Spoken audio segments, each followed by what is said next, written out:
Et yo les Inazuma, c'est Alexandre, j'espère que vous allez bien. Alors aujourd'hui les amis, pas de facecam pour moi dans cette vidéo là, parce que je sors de soirée après une grosse semaine de travail. Donc j'ai un gros délit de faciès sur ma gueule, donc je vous laisse imaginer un petit peu tout ça. Et je vais laisser mon chibi parler à ma place. Nous avons eu droit à un très bon épisode 14, plein d'informations sur la série, sur la suite du football frontière et également sur l'Osaka. C'est donc un très bon épisode qu'on va analyser tout de suite. Déjà dès le début de l'épisode nous avons eu droit à deux grosses infos sur la série. Les premiers matchs des phases éliminatoires du football frontière verront s'affronter d'un côté Sessugakuen et Utei Tsukinomiya, donc comme vous l'aurez compris, Aizaki vs Nosaka. Nous avons donc un match qui arrive beaucoup trop tôt à mon goût dans la série, surtout que je l'avais prévu pour une demi-finale environ afin qu'Asuto venge Aizaki après juste en finale. Et l'autre match qui nous intéresse également, c'est Inakuni Raymond vs le collège Zeus, avec enfin l'arrivée de Byron Love dans la série vu que vous le réclamez tous. Au passage, dans cet épisode là, toutes les équipes sont présentées dès le début du football frontière, notamment l'équipe alien avec Xavier Foster, toujours présent les amis, et oui, toujours aussi badass que d'habitude, avec notamment l'attaquant divin qui est également présent à ses côtés pour l'interview. On apprend qu'ils ont la plus grosse différence de but du tournoi avec l'équipe de Nosaka,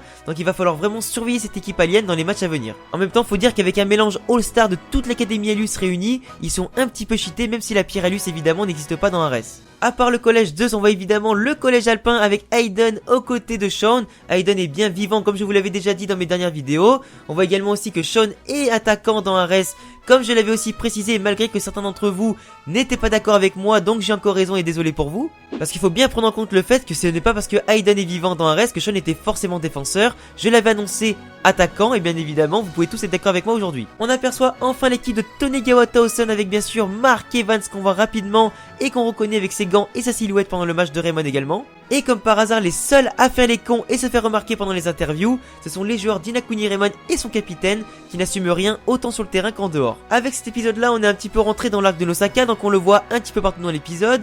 On le voit notamment aller observer Raymond pendant leur entraînement et surtout pour venir voir Anna qui l'avait un petit peu aidé lorsqu'il avait eu un petit malaise au dernier épisode. On voit d'ailleurs pendant l'épisode que Nosaka se pose énormément de questions sur les sentiments humains, sur les différentes distractions qu'il peut avoir, sur l'intérêt d'aller voir une fille après les entraînements et tout ça, vu que Ares on va dire c'est un petit peu un programme d'entraînement qui le prive de ses émotions et des différents centres d'intérêt qu'il peut avoir dans la vie. Tout ça bien sûr dans l'unique but d'en faire une véritable machine de guerre mais qui semble un petit peu défaillante sur certains points. D'ailleurs son malaise serait lié au fait qu'il ait des problèmes de santé et qu'il lui reste probablement 3 mois à vivre si on comprend bien ce que lui dit le médecin en fin d'épisode. Enfin pour moi ce n'est pas forcément 3 mois à vivre vu que ce n'est pas expliqué explicitement, le médecin lui dit qu'il lui reste 3 mois mais il ne finit pas sa phrase donc on se devine qu'il lui reste peut-être 3 mois à vivre, peut-être justement 3 mois, peut-être, je sais pas, 3 mois en bonne santé, ou peut-être qu'il va avoir un petit problème de santé ou un contre-coup suite à l'entraînement du programme Ares. Après, franchement, les amis, je pense personnellement que ce serait un très gros risque de la part de la production de faire mourir Nosaka dans la série dès le premier arc, ou du moins au bout de 3 mois dans le premier arc. Surtout que c'est un personnage très charismatique, qui est super fort sur le terrain, comme on le verra tout à l'heure,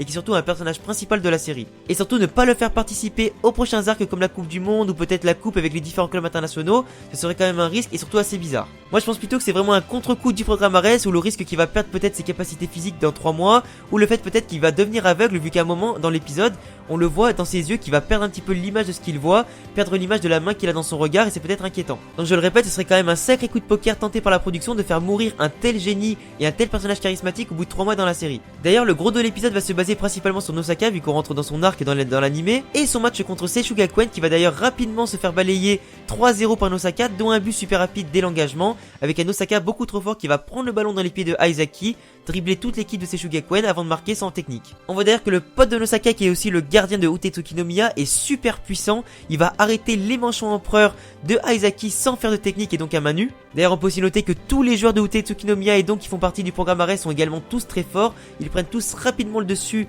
sur Sessugakuen et montrent rapidement leur supériorité. Ils vont même jusqu'à frapper les jambes des joueurs de Sessugakuen pour leur couper l'envie de courir et les empêcher de jouer au football. On est d'accord, c'est pas forcément une méthode très fair play mais apparemment ce sont carrément les méthodes d'Ares qui semblent beaucoup trop forts pour Sessugakuen et beaucoup trop forts pour la concurrence. D'ailleurs on peut aussi noter que leur coach ne sert quasiment à rien et ça confirme le fait que Ares est en réalité contrôlé par une machine de calcul qui enverra des ordres aux joueurs informatiquement et donc on peut aussi noter le fait que aucun coach ne viendra aider les joueurs en cours de match et que c'est principalement du coup une grosse machine et des calculs qui leur enverront leurs ordres à suivre et leurs tactiques. On voit aussi que Aizaki se fait humilier tout au long du match par Nosaka, il perd tous ses duels face à lui mais se décide finalement à sonner un petit peu à la révolte pour motiver son équipe et essayer de renverser le score. Nous avons en tout cas un très bon épisode 14 mais il est clair en tout cas que Nosaka est beaucoup trop fort, tout comme son équipe d'ailleurs qui n'a d'ailleurs pas encaissé le moindre but pendant tout le tournoi dans les phases de qualification et qui semble en tout cas prêt à tous les moyens pour tout détruire. On risque de savoir d'ici les prochains épisodes ce qui va se passer pour Nosaka dans les fameux 3 mois qui lui restent à vivre ou du moins à jouer au football ou autre chose. mais en tout cas ça ne s'annonce pas forcément très bien pour lui. On va sûrement voir aussi également l'opposition entre Raymond et Zeus dès le prochain épisode, vu que le match avait commencé également en même temps que c'est Shogakuen contre Tsukinomiya. On voit aussi que Zeus s'est beaucoup entraîné dans l'épisode justement avec un sponsor qui les troll beaucoup par rapport à leur tricherie du premier Football Frontier, avec notamment Godbull. Donc même si on apprécie la blague de la production avec le sponsor de Zeus, on attend en tout cas de voir un petit peu l'opposition entre Inakuni Raymond et Zeus, voir quel match ça va être, si ça va être un match qui va se jouer justement avec fair play, avec justesse et sans tricherie, et voir justement comment Inakuni Raymond va réussir à vaincre une équipe Zeus qui semble beaucoup plus forte sur le papier en termes d'expérience et en termes de puissance. En tout cas, nous avons eu droit à un très bon épisode. À mon avis, l'épisode 15 sera monstrueux avec la fin du match entre Sesshogakuin et Utei Tsukinomiya et le début du match entre Zeus et Inakuni Raymond. Donc voilà les gars, c'est tout pour cette vidéo review et analyse un petit peu plus courte que d'habitude, vu que je suis pas forcément très en forme pour faire cette vidéo là. J'ai analysé en tout cas tout ce que j'avais analysé, j'ai dit tout ce que j'avais à dire. Donc je te laisse en tout cas me mettre en commentaire ton avis sur cet épisode là. Tu peux évidemment t'abonner, mettre un gros pouce bleu pour ma vidéo et sur ma chaîne également, ça fera super plaisir. Tu peux rejoindre tous mes réseaux et tous les liens en description. Et à bientôt pour une prochaine vidéo. Ciao les gars.